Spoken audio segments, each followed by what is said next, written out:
네, 오늘로써 사도신경 시리즈를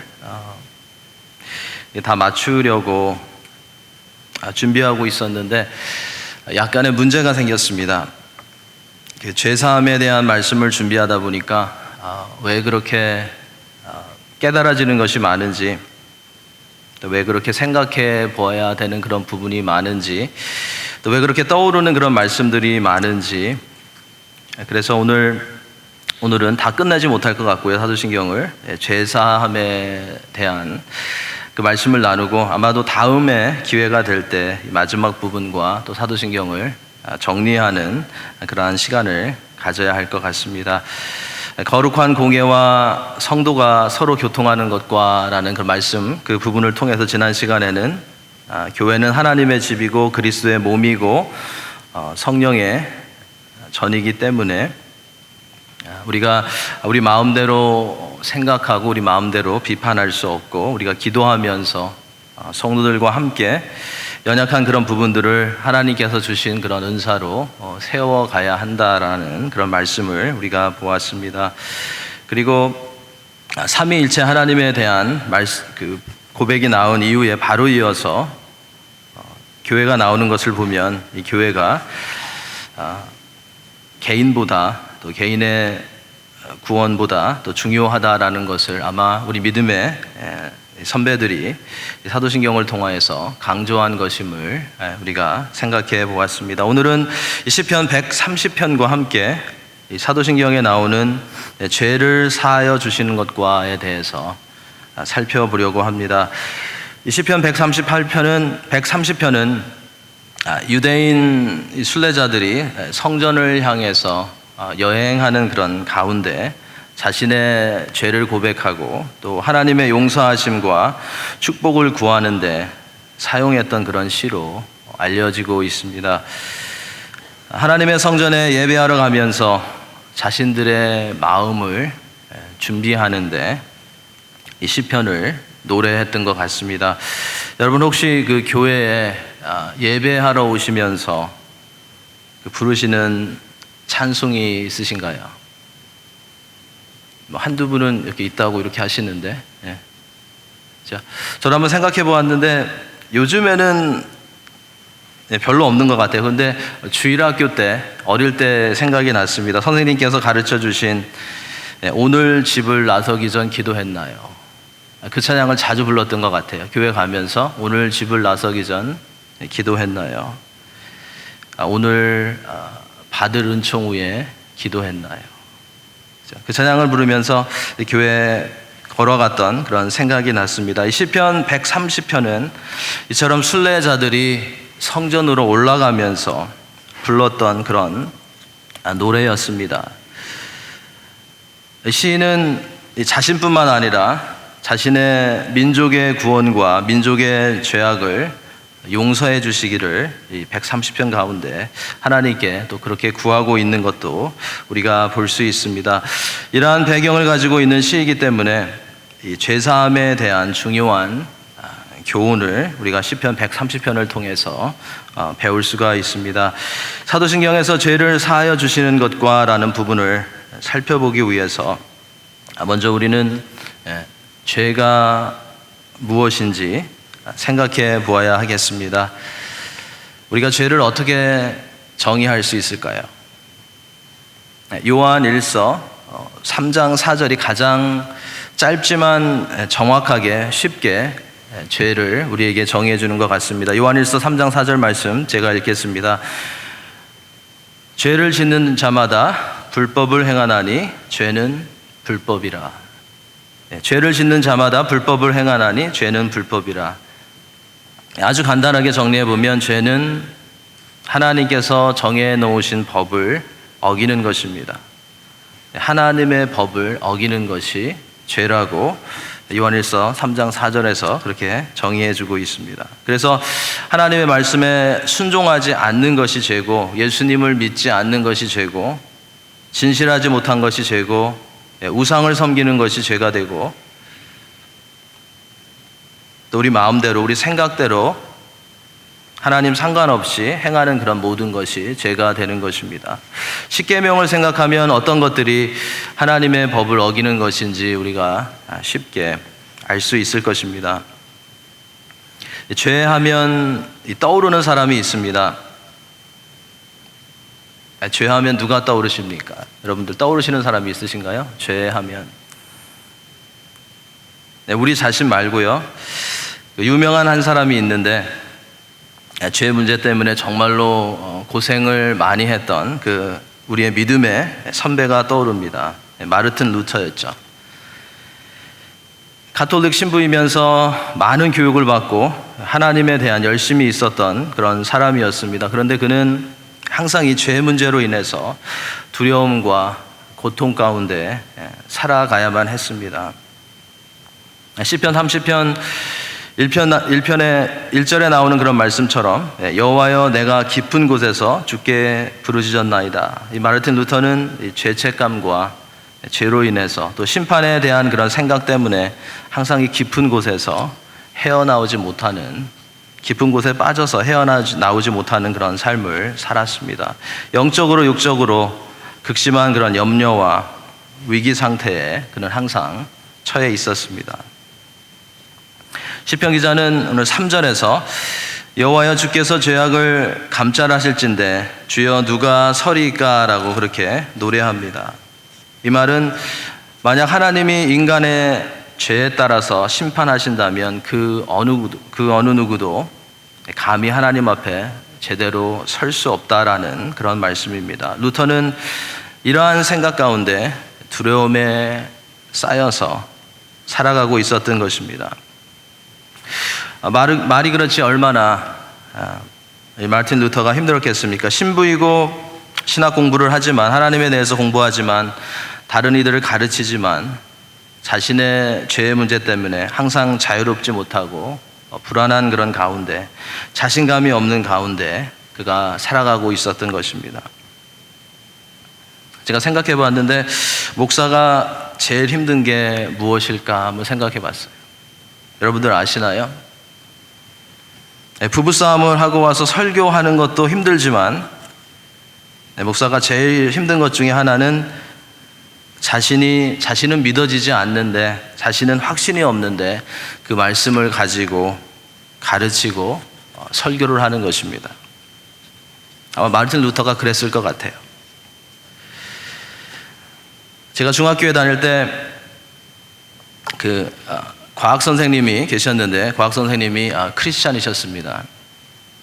근데 자신은 이 진화론에 대해서 말하면서, 진화론에 대해서 가르치면서 그 시간이 가장 힘들다고 그 선생님이 말씀하셨던 것이 기억납니다. 가르치기는 해야 하는데, 수업은 해야 하는데, 수업을 하고 나면 마음이 안 좋아서 매일 가르치고 나서 집에 가서는 주여 용서해 주시옵소서라고 회개한다고 선생님께서 그렇게 말씀하신 것이 생각이 났습니다. 아마 마르틴 루터가 그런 심정이었을 것 같습니다. 확신이 없는데 죄책감으로 죄의 문제로 힘든데 그 부분을 말해야 되고, 그 부분을 가르쳐야 하고, 그 부분을 나누어야 하고 굉장히 많이 힘들었을 것입니다. 이러한 모습으로 몇 년을 살아가다가 루터는 하나님의 은혜 가운데 어느 날 로마서를 공부하다가 로마서 1장 17절 말씀에 마음이 붙잡혔습니다. 의인은 믿음으로 말미암아 살리라는 그 말씀이 그의 마음을 붙잡았습니다.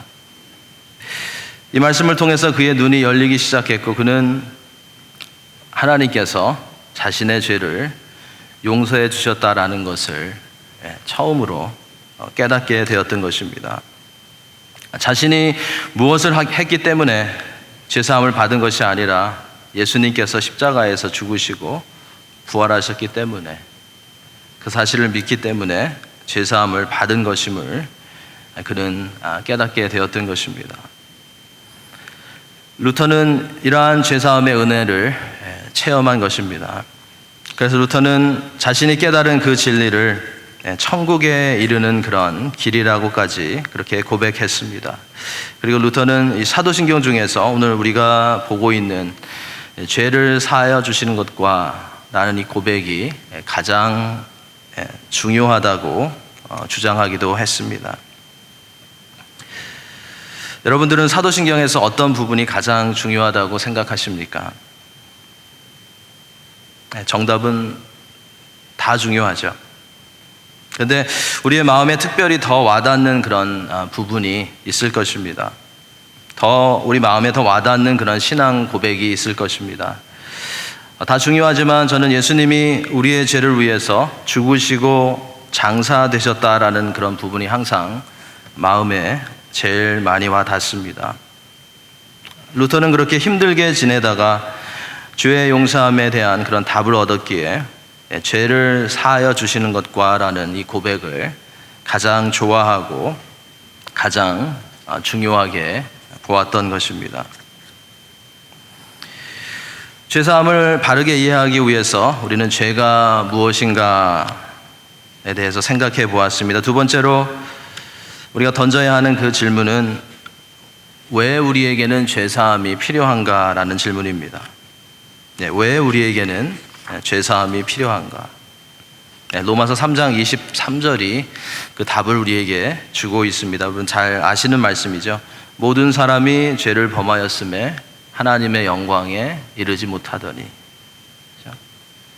우리가 다 죄인이고 예수님을 만나기 전까지는 죄의 지배를 받고 있기 때문에 죄사함이 필요한 것입니다. 우리가 죄와 죄책감에 끌려다니기가 너무나도 쉽기 때문에 죄사함이 필요한 것입니다. 우리에게는 죄의 성품이 있고 또 그 죄의 성품을 가지고 우리가 우리의 행동으로 죄를 짓기 때문에 죄사함이 필요한 것입니다. 우리의 죄로 인해서 하나님과 분리되었기 때문에 우리에게는 죄사함이 반드시 필요한 것입니다. 오늘 본문의 3절, 4절 말씀을 보면 이러한 우리가 죄사함을 받을 수 있는가에 대한 그런 답을 또는 그런 힌트를 우리가 얻을 수 있습니다. 3, 4절 말씀은 이 시편 기자가 깊은 그 구덩이에서 법원으로 옮겨가는 것과 같은 그런 모습을 우리가 볼 수 있습니다. 여호와여 주께서 죄악을 지켜보실진대 주여 누가 서리이까? 여호와께서 우리의 모든 것을 지켜보고 계시기 때문에 우리는 하나님 앞에 서서 아무런 말도 할 수 없다는 것입니다. 아무런 변호를 할 수 없다는 것입니다. 하나님은 우리의 죄의 그런 모든 레코드를 만들어서 그것에 따라서 우리에게 질문을 하실 수도 있지만 하나님은 그렇게 하시지 않으신다는 것입니다. 4절에서 이제 죄인들에게 굿뉴스를 말해줍니다. 그러나 사유하심이 주께 있음은 주를 경외하게 하심이니이다. 사유하심이 주께 있다는 이 말씀은 하나님은 자주 죄를 사해 주시고 죄로 인해서 심판하시는 것을 기뻐하시지 않는다는 그런 말씀입니다. 그리고 하나님은 죄를 용서해 주실 수 있는 그런 기회를 찾으시는 분이시라는 것을 우리에게 말씀해 주시고 있는 것입니다. 하나님은 죄를 용서해 주시기를 원하시고 죄를 용서해 주실 준비를 항상 하고 계시고 죄를 용서해 주시는데 열정이 있으시다는 그 말씀입니다. 우리는 다른 사람들의 죄를 찾는 데 열정이 있는데, 그렇죠?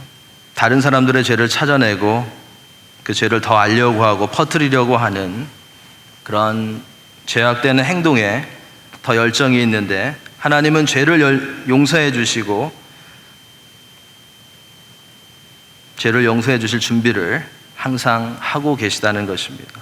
우리에게 굉장한 위로가 되는 그런 말씀입니다. 왜 우리가 하나님께로 우리의 죄악된 그런 부분을 가지고 나아가야 하는지 다시 한번 우리에게 가르쳐주는 그러한 말씀입니다.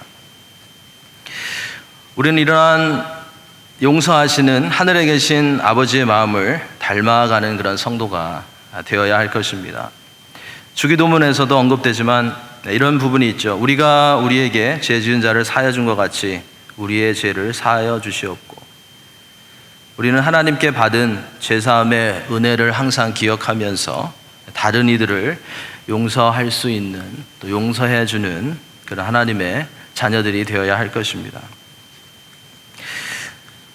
출애굽기 34장 6, 7절 말씀이 이러한 하나님의 마음을, 이러한 하나님의 자비하심을 우리에게 잘 보여주고 있습니다. 우리 한번 같이 읽겠습니다. 앞에 스크린에 나와 있는데요. 34장 6절 7절 말씀. 여호와께서 그의 앞으로 지나시며 선포하시되 여호와라 여호와라 자비롭고 은혜롭고 노하기를 더디하고 인자와 진실이 많은 하나님이라. 인자를 천대까지 베풀며 악과 과실과 죄를 용서하리라. 그러나 벌을 면제하지는 아니하고 아버지의 악행을 자손 3세대까지 보응하리라. 우리는 이 말씀을 볼 때마다 굿뉴스를 보기보다는 배드뉴스를 우리가 먼저 보고 거기에만 집중하는 그런 경향이 있는 것 같습니다. 6, 7절 말씀에 굿뉴스가 무엇입니까? 인자를 천대까지 베풀며 악과 과실과 죄를 용서하리라 라는 그 말씀입니다. 굉장한 굿뉴스죠. 죄인들에게 특별히 굿뉴스죠. 배드뉴스는 아버지의 악행을 자손 3세대까지 보응하시겠다라는 것입니다. 인자를 천대까지 베풀며 죄를 용서해 주시겠다는 것인데, 이것이 죄를 3세대까지 보응하신다라는 그 말씀과 그 표현과 비교가 되겠습니까? 우리는 여기서 3세대에 3, 4세대에 집중하지 말고 천대까지 은혜를 베풀어 주신다라는 그 말씀에 더 집중해야 됩니다. 근데 많은 크리스찬들은 이 3, 4대 하나님이 죄를 갚으신다고 했다는 그 말씀에만 집중하고 천대라는 말씀을 놓칠 때가 굉장히 많이 있습니다. 그러한 사랑과 자비의 하나님이심을, 천대까지 인자를 베풀어 주시는 그러한 사랑과 자비의 하나님이심을 알고 그 하나님께 우리는 언제라도 나아갈 수 있어야 하겠습니다. 언제라도 죄의 용서함을 받기 위해서 하나님께로 나아온다면 하나님은 언제나 기다리고 계시며 언제라도 우리를 용서해 주신다라는 것을 우리는 잊지 말아야 하겠습니다. 하나님은 우리를 항상 은혜의 자리로, 또 죄사함을 받는 그런 자리로 초청하십니다. 이사야서 55장 7절 말씀 우리 한번 같이 읽겠습니다. 악인은 그의 길을, 불의한 자는 그의 생각을 버리고 여호와께 돌아오라. 그리하면 그가 긍휼히 여기시리라. 우리 하나님께로 돌아오라. 그가 너그럽게 용서하시리라. 우리는 이러한 하나님의 초청의 말씀에 귀를 기울여야 하겠습니다. 감사한 것은 하나님은 우리의 죄에 초점을 맞추시지 않으신다는 것입니다. 만약에 하나님께서 우리의 죄에 초점을 맞추셨다면 죄송하지만 이곳에 있을 사람은 아무도 없을 것입니다. 오늘 이곳에서 예배 드릴 수 있는 사람은 아무도 없을 것입니다. 우리는 죄인이면서도 다른 사람들의 죄에 집중하지만 하나님은 거룩하신 하나님이시면서도 우리의 죄에 집중하지 않으신다는 것입니다. 많은 사람들은 하나님이 엄하시고 사람들의 죄를 찾아내어서 심판하시기를 기뻐하신다고 생각하지만 성경은 그 반대로 말씀하고 있습니다. 제가 몇 구절을 읽어드리겠습니다. 시편 86편 5절에 이런 말씀이 있습니다. 주는 선하사 사죄하기를 즐거워하시며 주께 부르짖는 자에게 인자함이 후하심이니이다. 느헤미야 9장 17절 그러나 주께서는 용서하시는 하나님이시라. 은혜로우시며 긍휼히 여기시며 더디 노하시며 인자가 풍부하심으로 그들을 버리지 아니하셨나이다. 이사야서 38장 17절에는 좀 재미있는 표현이 있습니다. 하나님은 우리의 죄를 하나님의 등 뒤로 던져버리신다고 말씀하고 있습니다. 우리의 죄를 하나님의 등 뒤로 던져버리신다. 이사야서 43장 25절 하나님은 우리의 죄를 도말하시고 기억하지 아니하신다라고 말씀하고 있습니다. 우리의 죄를 기억 못하시는 것이 아니라 우리의 죄를 기억하지 아니하신다고 그렇게 말씀하고 있습니다. 시편 103편 11절 12절 하나님은 동이서에서 먼 것 같이 우리의 죄가를 우리에게서 멀리 옮기셨다고 말씀하고 있습니다.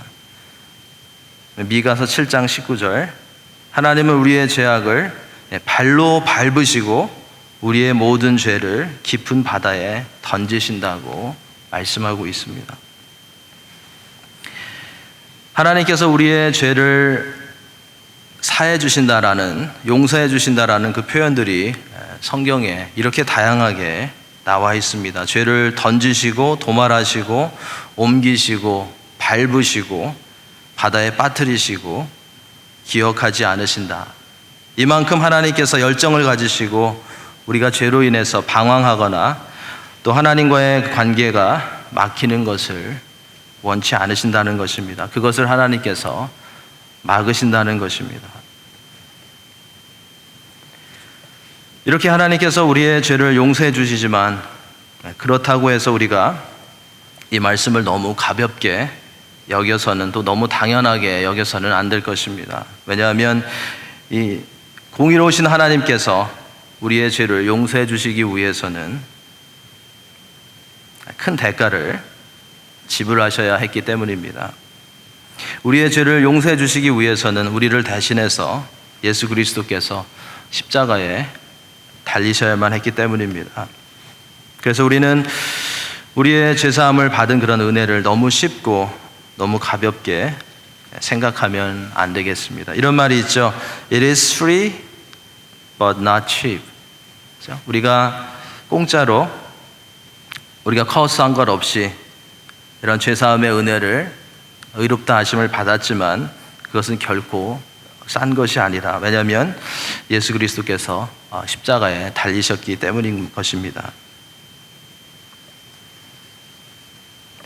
5절 6절 말씀에 가보면 이제 그 배경이 법원에서 옮겨져서 파수꾼들이 밤을 새워가며 지키고 있는 성벽으로 바뀌는 것을 우리가 보게 됩니다. 날이 밝아오면 이 파수꾼들은 밤새 동안에 아무 일이 없었고 성읍도 안전했기 때문에 기뻐합니다. 시편 기자는 이 파수꾼들이 기뻐하는 밤을 다 지내고 나서 기뻐하는 이 장면을 사용해서 하나님께서 죄를 사하여 주시는 것은 이 파수꾼이 아침을 맞이하는 것과 같다고 그렇게 표현하고 있습니다. 밤을 새면서 어둠에 불안해하고 두려움 가운데 있었던 파수꾼들이 이제 어둠에서 나와서 빛으로 나아가는 것이 죄사함을 받아서 자유케 되는 그런 모습과 같다는 것입니다. 적들이 언제 쳐들어올지 불안해하면서 그 어둠 가운데 두려워하는 가운데 있었던 파수꾼들이 어둠에서 빛으로 나오는 바로 그 모습이 죄로 인해서 고통 가운데 있던, 죄로 인해서 죄책감으로 인해서 불안해하고 두려워하고 힘들어하는 그런 가운데 있었던 사람이 죄사함을 받아서 자유케 되는 그런 모습과 같다는 것입니다. 죄가 무엇인지에 대해서 생각해 보았고 왜 죄사함이 필요한지 그리고 어떻게 죄사함이 가능했는지에 대해서 살펴보았습니다. 이제는 마지막으로 우리가 죄사함을 받으면 어떤 변화가 있는지에 대해서 생각해 보고 말씀을 마치겠습니다. 4절 후반부에서 그 답을 주고 있습니다. 그러나 사유하심이 주께 있음은 주를 경외하게 하심이니이다. 우리가 죄사함을 받는 것을 확신하고 체험하면 항상 불안하고 눌려있고 두려워했던 그런 마음들이 열려지고 자유로워집니다. 그리고 하나님과의 관계가 회복됩니다. 여러분들 다 경험하셨을 것 같은데요. 어린아이가 그 엄마가 밖에 나갔을 때 접시를 깨트리면 아니면 엄마가 가장 소중하게 여기는 것을 깨트리면 어떻게 합니까? 엄마가 돌아오기 전에 그것을 다 치워놓죠. 다 청소를 해놓고 깨트린 것을 숨겨놓고 증거를 남겨놓지 않습니다. 아마 저도 몇 번 그랬던 것 같아요, 기억에, 어릴 때. 그런데 문제는 계속해서 그 어린아이는 두려움과 죄책감 가운데 지내야 한다는 것입니다. 그런데 어느 날 엄마가 이 아이가 접시를 깨트린 그런 사실을 알아내고 아이에게 와서 괜찮아, 우리 집에는 너가 깨트린 그 접시와 똑같은 것이 10개나 더 있단다. 그거 갖다 쓰면 되지 뭐 라고 말합니다. 이때 이 어린아이의 마음이 어떻겠습니까? 분명히 두려움이 사라지고 마음이 편해지고 더 이상 엄마를 피하지 않고 조금 더 엄마에게 다가갈 수 있을 것입니다. 바로 그러한 마음이 하나님께 죄 용서함을, 죄사함을 체험한 그 사람의 마음일 것입니다. 이러한 사람의 마음 가운데는 자유함이 있습니다. 하나님을 피하거나 죄 때문에 두려워하지 않습니다. 하나님을 더 알기 원하고 하나님을 더 예배하기 원하고 하나님께 더 나아가기 원하는 그런 간절함이 이런 사람의 마음 가운데는 있습니다. 그리고 그 가운데 하나님을 경외하게 됩니다. 그리고 하나님을 신뢰하고 하나님께 순종하게 됩니다. 우리는 죄사함의 은혜를 누림으로 하나님과의 관계가 막히지 않아서 하나님을 더 알기 원하고 하나님을 더 찬양하기 원하고 더 예배하기 원하고 하나님께 날마다 더 가까이 가기 원하는 간절함이 일어나야 하겠습니다.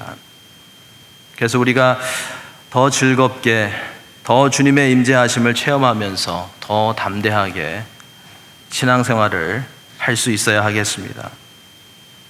믿는 사람들 중에서 가장 초라한 사람들은 죄책감에 사로잡혀서 죄책감에 눌려서 살아가는 그런 사람들이라고 생각합니다. 우리의 죄책감은 여러 가지 모습으로 우리에게 다가오는 것 같습니다. 사탄이 가만히 있지 않죠. 우리의 지은 죄를 여러 가지 일로 생각나게 하고 여러 가지 일들과 연관시켜서 사탄은 우리를 무력하게 만듭니다. 여러분들도 아마 많이 이런 것을 체험하셨을 것입니다. 이때마다 우리가 기억해야 할 것은 하나님의 말씀입니다. 하나님이 우리를 얼마나 사랑하시는지, 또 하나님이 얼마나 우리를 기다리시고 우리가 죄를 고백할 때 하나님께서 받아주시고 우리를 용서하시고 우리를 회복시켜 주시기 원하시는지. 요한일서 1장 9절 말씀이 있죠. 만일 우리가 우리 죄를 자백하면 저는 미쁘시고 의로우사 우리 죄를 사하시며 모든 불의에서 우리를 깨끗게 하실 것이요. 사탄이 우리를 공격할 때 우리는 이런 말씀을 기억해야 할 것입니다. 우리는 또한 다른 사람들의 정죄함을 통해서 또 성도들의 그런 정죄함을 통해서 죄책감 가운데 무력해지기가 쉽습니다. 특별히 친한 사람들을 통해서 이러한 말들을 들을 때 우리는 너무나 쉽게 무너지고 맙니다. 이때마다 우리는 하나님께서 우리의 죄를 용서해 주셨고 받아주셨다라는 것을 확신하면서 다시 일어서야 합니다. 셋째로, 때로는 주님으로부터 오는 그런 책망도 있습니다. 우리가 죄를 지었을 때 성령님께서 깨닫게 해주시는 그런 마음이 있습니다. 주님께서는 우리가 빨리 바른 길로 돌아설 수 있도록 이러한 아픈 그런 마음을 때로는 우리에게 주십니다. 그래서 우리가 죄책감을 느끼고 무력해질 때는 이러한 죄책감이 어디에서 오는 것인가 우리는 파악하는 것이 굉장히 중요한 것 같습니다. 우리 자신과 사탄으로부터 또 다른 사람으로부터 오는 것이라면 약속의 말씀을 붙들고 일어나고 승리해야 합니다.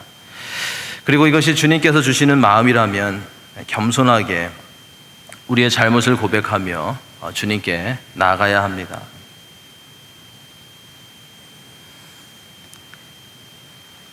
우리는 오늘 말씀 가운데 하나님의 자비하심을 다시 한번 기억해야 하겠습니다. 우리가 죄인 되었을 때에 우리를 찾아와 주셔서 우리에게 소망을 주신 하나님,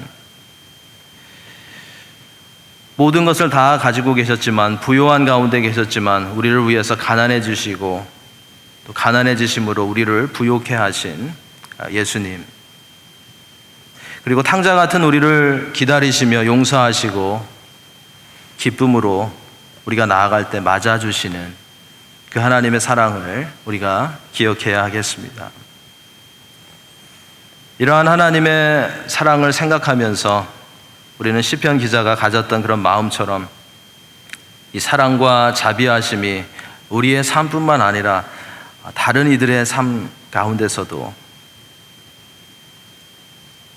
예수님을 그들이 믿음으로 풍성하게 체험되어질 수 있도록 우리가 간구해야 할 것입니다. 우리 주님이 십자가에서 보혈을 흘리심으로 우리의 죄에 대해서 모든 것을 해결하셨음을 우리는 기억하면서 우리에게 주신 죄로부터의 자유함을 선포하고 감사하며 또 그 자유함을 가지고 주님을 전하고 주께 영광 돌릴 것을 다시 한번 다짐할 수 있는 오늘 저녁이 되시기를 예수님의 이름으로 축원합니다.